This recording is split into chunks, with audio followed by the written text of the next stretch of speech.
They say love is strong. They say it can move mountains. But it happened in Lagos in the early 2010s. A young girl named Amaka learned that love is even stronger than that. She learned that love can cheat death. This is the story of the day Amaka's father came to school to say goodbye after he died. In a city like Lagos, where fathers are often swallowed by the hustle, leaving before dawn to catch a bus from Penn Cinema and returning long after the generator noise has died down, Mr. Ikenna was different. He was present. Amaka was his only daughter, the apple of his eye.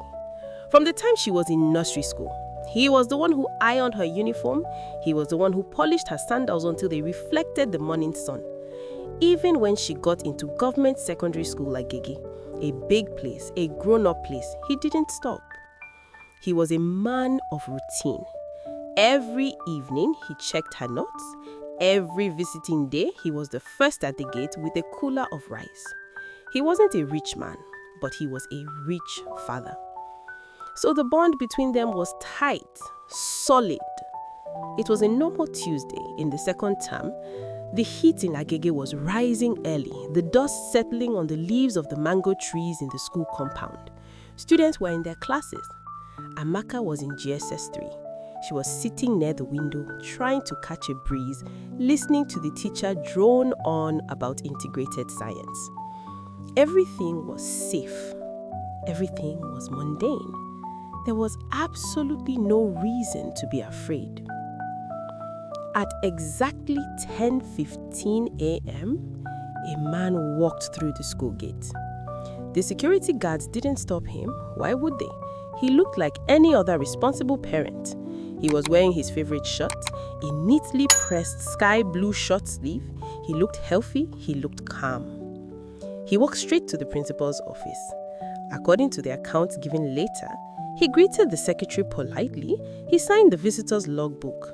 Name: Chinedu Ikenna. Reason for visit: to see my daughter. Timing: 10:15 a.m. The principal, a strict man who rarely allowed interruptions during school hours, later said he felt compelled to grant the request. The man had such a gentle, urgent aura about him. A junior student was sent to Amaka's class. Amaka Ikenna, your daddy is calling you. Amaka was surprised. Her father never came on non-visiting days, but the surprise quickly turned to happiness. She ran to the administrative block, and there he was, standing by the bougainvillea flowers outside the office. He looked perfect. There was no sweat on his brow, despite the heat of Agege. He smiled the moment he saw her, that wide, comforting smile that always made her feel safe. "Daddy, is everything okay?" Amaka asked. He nodded. "Everything is fine. I just wanted to see you, to make sure you are okay." He reached into a black nylon bag he was holding. He pulled out her favorites: 2 rolls of gala, a pack of cabin biscuits, and a cold bottle of Coke. He pressed a 500 naira note into her palm, a lot of money for a student in 2010. "Buy lunch for your friends," he said. Amaka laughed, thanking him. She started to tear open the gala, but he stopped her. He held her hand gently. His hand felt cool. Not cold like ice, but cool, like he had just stepped out of an air-conditioned room. "Amaka," he looked deep into her eyes. "Look at me." She looked up. "Be a good girl. Face your books. Listen to your mother. Do you hear me?" "Yes, Daddy. I love you very much. Never forget that." He patted her head, turned around, and walked toward the gate. He didn't look back. Amaka was standing there, holding the nylon bag, watching him disappear around the corner of the school block. She felt happy, but as she turned to walk back to her class, the feeling changed. It happened in seconds. The day had been still. The leaves on the trees hadn't moved all morning, but suddenly, a whirlwind rose in the center of the school field. Whoosh! Dust spiraled upward in a violent red funnel.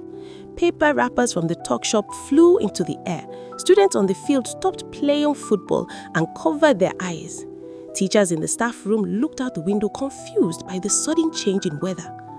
And then came the cold. It wasn't a fever. It was a deep, unnatural chill that started at the base of her spine and wrapped around her chest. Why did she feel like crying? He had just given her gifts. He had just smiled at her. So why? Why did she suddenly feel a crushing sense of loss? She walked back into her classroom shivering. Her friends asked for some of the biscuits, but she couldn't speak. She just sat at her desk, staring at the blackboard, the taste of fear in her mouth. The whirlwind outside died down as quickly as it had started, leaving the playground eerily silent. 20 minutes later, a car sped into the school compound. It was a taxi, and before it even fully stopped, the passenger door flew open. It was Mrs. Ifunoya Ekena, Amaka's mother. She wasn't wearing her shoes. Her wrapper was tied loosely, dragging in the dust. Her eyes were red, swollen, wild with panic. She didn't go to the office. She ran toward the classrooms, screaming Amaka's name. "Amaka, where is my daughter? Amaka!" The principal and 2 teachers ran out to intercept her. They thought she was mad. "Madam, calm down. What is it?" the principal asked. She collapsed on her knees in the dust, wailing. "My husband, Chinedu, he is gone." Amaka heard her mother's voice. She ran out of the class. When Mrs. Ikena saw her daughter, she grabbed her, hugging her so tight it hurt. "Daddy is dead," she sobbed. "Daddy is dead." The principal looked confused. He frowned, adjusting his glasses. "Madam, that is impossible. Mr. Ikena was just here. He left not up to 30 minutes ago." Mrs. Ikena stopped crying for a second. She stared at the principal like he was speaking a foreign language. "Here? What do you mean here?" "He was here," the principal insisted. "He signed the logbook. He spoke to me. He gave Amaka snacks." Mrs. Ikena shook her head slowly, trembling. "Sir, the police just called me from Penn Cinema Division. Chinedu was in an accident on Old Abeokuta Road this morning." The compound went silent. "The accident happened at 8 a.m., she whispered. "He died on the spot. His body has been in the mortuary for the last 2 hours. Amaka looked down at her hands. She was still holding the gala. She was still holding the 500 naira note. The visit happened at 10:15 a.m. Her father had died at 8 a.m. They went to the principal's office. They opened the visitor's logbook. There, in blue ink, was the signature, Chinedu Ekena. The ink was still fresh, but the man who wrote it was already lying cold on a metal slab miles away. Amaka didn't scream. She didn't faint. She just stood there, realizing what had happened. He didn't come to haunt her. He didn't come to scare her. He had unfinished business. He couldn't leave this world without making sure his little girl had lunch, without telling her to face her books, without telling her he loved her one last time. The police confirmed it later. The timeline was impossible, but the snacks in Amaka's hand were real. After that day, Amaka never saw him again. He never appeared in her dreams. But sometimes, on hot afternoons in Agege, when the wind picks up and dust swirls across the school field for no reason, Amaka stops.